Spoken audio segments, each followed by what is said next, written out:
जुल्म और अत्याचार के खिलाफ कोई न कोई लड़कर मूवीज में हीरो बनता आया है। आज की स्टोरी कुछ ऐसी ही है, जहां एक बहुत ताकतवर और जालिम जादूगरनी बेवमोदा के खिलाफ विलो नामी एक आम सा बोना लड़ता है और अपने साथियों के साथ मिलकर बेवमोदा को खत्म करके सभी लोगों को बचाकर उनका हीरो बन जाता है। चलिए देखते हैं कि उसे बेवमोदा को खत्म करने में क्या मुश्किलात का सामना करना पड़ा और उसने कैसे इतनी ताकतवर जादूगरनी को मारा। शुरुआत में एक बच्ची मारिया का जन्म होता है, लेकिन उसकी मॉम तारा बहुत परेशान हो जाती है क्योंकि बेवमोदा को डर था कि कोई बच्ची उसे खत्म करके उसकी जगह न ले ले, इसीलिए वो हर पैदा होने वाली लड़की को खत्म कर देती थी। तारा बहुत रोती है और नर्स को बोलती है कि वो उसकी बेटी को किसी तरह बचा ले। तारा की ऐसी हालत देखकर नर्स को तरस आ जाता है और वो उस बच्ची को ढककर वहाँ से ले जाती है, लेकिन बेवमोदा को पता चल जाता है कि तारा के घर बेटी हुई है, इसीलिए वो फौरन उसे खत्म करने के लिए तारा के पास आ जाती है। लेकिन वहाँ पहुंचकर उसे तारा की बेटी कहीं नहीं मिलती, जिस पर वो बहुत गुस्सा हो जाती है और अपने सभी साथियों को उसे ढूंढने का कहती है और हुक्म देती है कि उसे मारने के बजाय उसके पास ले आए ताकि वो उसे ऐसी मौत दे कि सभी लोग उससे कांप जाएं। इधर मारिया सभी चीजों से अनजान बहुत ही मासूमा अंदाज में हंस रही होती है। नर्स उसे नदी के रास्ते आगे भेजने की कोशिश करती है, लेकिन तभी बेवमोदा के डॉग सूंघते हुए वहाँ आ जाते हैं। वो फौरन उसे लकड़ियों पर रखकर नदी में बहा देती है। कुछ ही देर में वो डॉग्स आकर नर्स पर अटैक कर देते हैं। दूसरी तरफ मारिया बहते हुए एक ऐसी बस्ती में आ जाती है जहाँ छोटी हाइट के लोग रहा करते थे। मारिया को वहाँ दो बच्चे देख लेते हैं और फौरन विलो के पास आकर बताते हैं कि उन्होंने एक बच्ची को नदी के किनारे देखा है। विलो फौरन उनके साथ जाता है और बच्ची को देखते ही समझ जाता है कि ये उनकी बस्ती की नहीं बल्कि लंबी हाइट के लोगों की है। वो उसे उठाकर अपने साथ ले जाता है। विलो अपनी बीवी को बोलता है कि उसका ख्याल रखे और वो उसके पेरेंट्स को ढूंढकर बच्ची वापस कर देगा। अगले दिन विलो सबको मैजिक करके दिखाता है और पिग को गायब करने की कोशिश करता है। सभी लोग उसका मैजिक देखकर बहुत खुश होते हैं, लेकिन वो अपने काम में कच्चा था, इसीलिए पिग कुछ ही देर में टेबल से बाहर आ जाता है और सभी लोग उसका मजाक उड़ाने लगते हैं। तभी बेवमोदा के डॉग्स वहाँ आ जाते हैं और सभी लोग डरकर इधर उधर भागने लगते हैं, लेकिन कुछ बहादुर लोग मिलकर उन्हें मार डालते हैं। विलो भागकर अपनी पत्नी के पास आता है और उसे बोलता है कि उन्हें बच्ची को बस्ती के लीडर को दे देना चाहिए, क्योंकि हो सकता है कि उसकी जान को यहाँ खतरा हो। विलो जब बच्ची को लेकर लीडर के पास जाता है तो वो पहले से सबको बता रहे थे कि वो डॉग्स किसी को ढूंढने वहाँ आए हैं। विलो लीडर को जब बच्ची दिखाता है तो वो समझ जाता है कि वो डॉग्स उसे लेने आए थे। तभी वो बोलता है कि उन्हें जल्द से जल्द वो बच्ची वापस भेज देनी चाहिए। लीडर विलो के साथ कुछ लोगों को भेजता है और उसे समझाता है कि विलो को कहीं भी उसके जैसे लोग दिखाई दें तो वो फौरन उन्हें बच्ची सौंप कर वापस आ जाए। इधर बेवमोदा मारिया के ना मिलने पर काफी परेशान हो चुकी थी और मारिया को ढूंढने की जिम्मेदारी अपने सबसे बहादुर सैनिक सोर्शा और विल को भेजती है। इधर बेवमोदा की बातों से पता चलता है कि वो बच्ची बहुत खास है, क्योंकि उसमें कुछ ऐसी शक्तियाँ थी जो बेवमोदा इस्तेमाल करके और ज्यादा ताकतवर बन सकती थी। विलो मारिया को छोड़ने जा रहा था, तभी कुछ दूर जाकर उन्हें एक आदमी मैडमैटिगन मिलता है जो एक ट्रैप में फंस चुका था। उसे जब विलो और उसके साथियों के मकसद का पता चलता है तो वो खुशी से फौरन बोलता है कि वो लोग उसे बच्ची दे दें, वो उसका बहुत अच्छे से ख्याल रखेगा और उसके पेरेंट्स मिलते ही उसे लौटा देगा।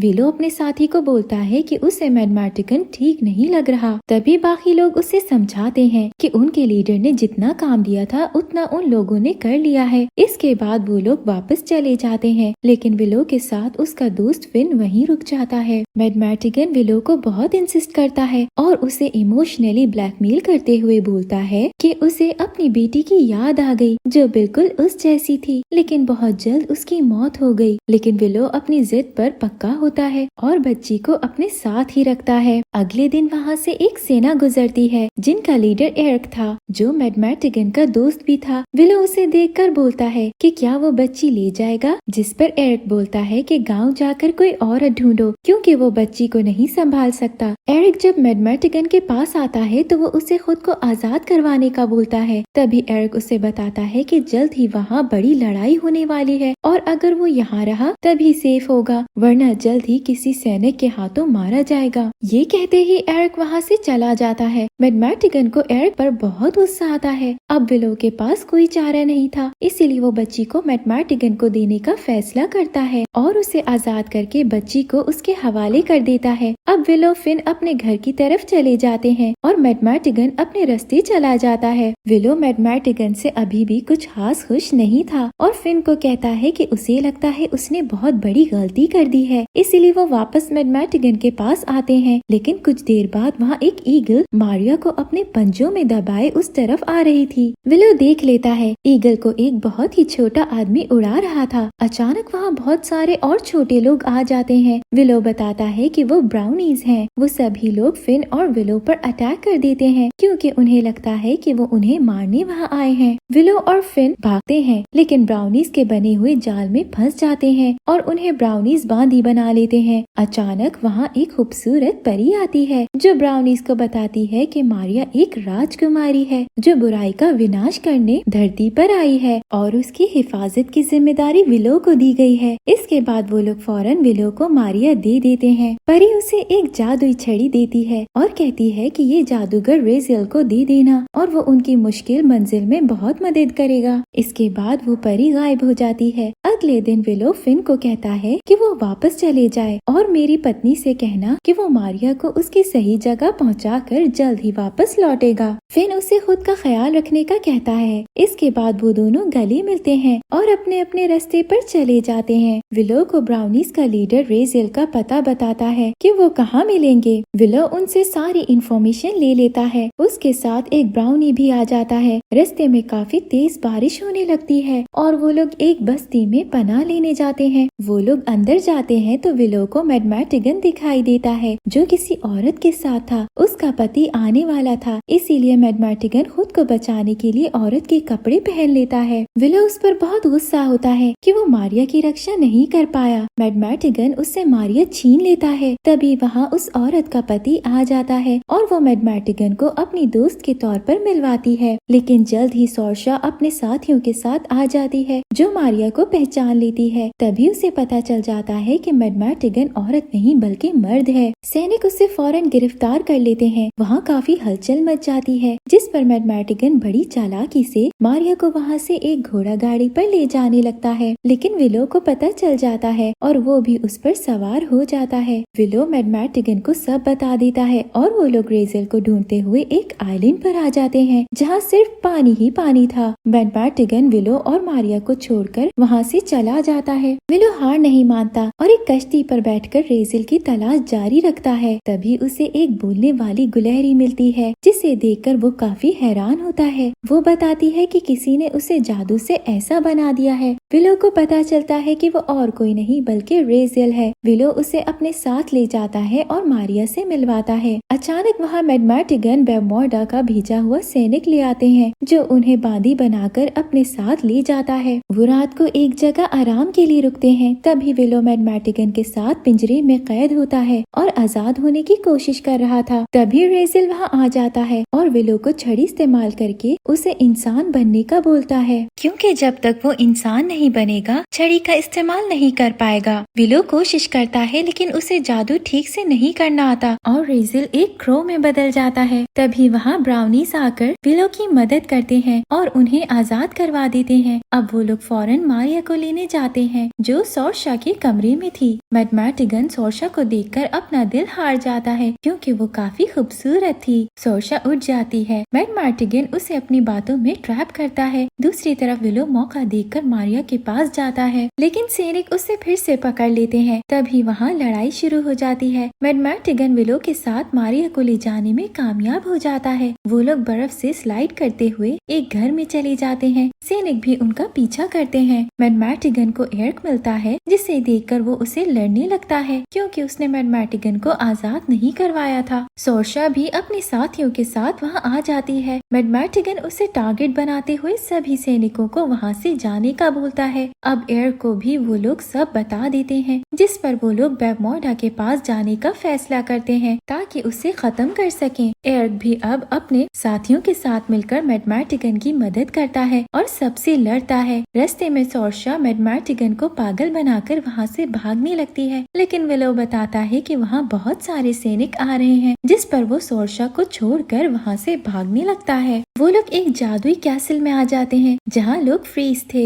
मैडमैटिगन गुस्सा होता है और बोलता है कि क्या यहाँ वो लोग उनकी मदद करेंगे जो खुद हिल भी नहीं सकते। इसके बाद वो लोग अंदर जाते हैं जहाँ बहुत सारे हथियार थे। मैडमैटिगन उन्हें पहनकर तैयार हो जाता है। विलो फिर से कोशिश करता है और रेज़ल को इंसान बनाता है, लेकिन अब वो एक बकरी में बदल जाता है। इधर बेवमोडा अपने साथियों की बहुत बड़ी फौज भेजती है। मैडमैटिगन उन्हें ट्रैप करने के लिए बहुत सारे जाल बिछा देता है। विलो के पास एक गोरिल्ला आ जाता है, जिससे वो जादू से अजीब सी चीज में बदलकर पानी में फेंक देता है। मैडमैटिगन इतने ज्यादा लोगों को नहीं रोक पाता, लेकिन अचानक विलो का जादू काम कर जाता है और पानी से एक मॉन्स्टर निकलकर उन पर अटैक कर देता है। सोर्शा मैडमैटिगन की बहादुरी देखकर उस पर फिदा हो जाती है। यहाँ एरिक भी अपने साथियों के साथ मैडमैटिगन की मदद के लिए जाता है, लेकिन बेवमोडा का एक सैनिक मारिया को ले जाता है, जिसे देखकर बेवमोडा बहुत खुश हो जाती है। वो फौरन मारिया की शक्तियाँ लेने के लिए तैयारी शुरू कर देती है। मैडमैटिगन भी अपने लोगों के साथ वहाँ आ जाता है, लेकिन बेवमोडा उन पर जादू कर देती है। विलो और रेज़ल बचकर निकल जाते हैं और वो फिर से उसे इंसान बनाने की कोशिश करता है और अब वो कामयाब हो जाता है। लेकिन विलो हैरान रह जाता है कि वो एक ओल्ड लेडी थी, जिस पर रेज़ल उसे बताती है कि उसका जादू ठीक नहीं हुआ, इसीलिए वो इस रूप में आई है। लेकिन आखिर वो इंसान तो है ना। इधर बेवमोडा तैयारी शुरू करती है। दूसरी तरफ रेज़ल जादू से सभी लोगों को ठीक कर देती है। वो लोग मिलकर बेवमोडा को खत्म करने का प्लान बनाते हैं और मौका पाते ही बेवमोडा को रोकने आ जाते हैं। सभी लोगों में बहुत मजेदार और ऐतिहासिक लड़ाई शुरू हो जाती है, लेकिन एरिक इस दौरान मर जाता है, जिस पर मैडमैटिगन बहुत दुखी होता है और सभी को खत्म कर देता है। रेज़ल बेवमोडा की भी जादुई लड़ाई शुरू हो जाती है। तभी विलो आकर मारिया को ले जाता है। बेवमोडा काफी स्ट्रॉन्ग थी, इसीलिए वो रेज़ल पर भारी पड़ती है, लेकिन विलो बेवमोडा को मारिया को खत्म करने की धमकी देता है और उसे गायब कर देता है, जिसे देखकर बेवमोडा अपने होश खो देती है और अपने ही जाल में फंसते हुए धुएं में बदलकर खत्म हो जाती है। सबको लगता है कि मारिया को विलो ने मार डाला, लेकिन वो वापस ले आता है क्योंकि उसने मारिया को एक पत्थर के पीछे छुपा दिया था। सभी लोग विलो से बहुत खुश हो जाते हैं। अब सभी लोग बेवमोडा के मर जाने पर बहुत खुश होते हैं और विलो को अपना हीरो बना लेते हैं। यही मूवी की हैप्पी एंडिंग हो जाती है। Thank you for watching.